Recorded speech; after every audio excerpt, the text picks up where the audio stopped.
गाड़ी स्टार्ट करके मैं आपको इसका इंजन का साउंड सुनाता हूँ, कितना ज्यादा ओवर साउंड आ रहा है इसके अंदर से।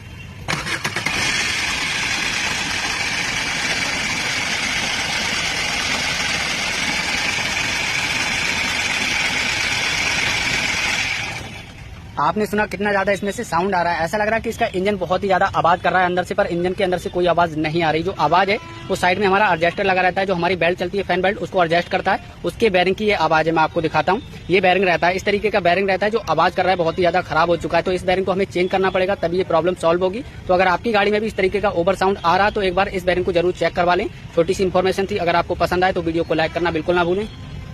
ऐसे ही कार नॉलेज वाली वीडियो के लिए हमारे चैनल कारजी को सब्सक्राइब करें।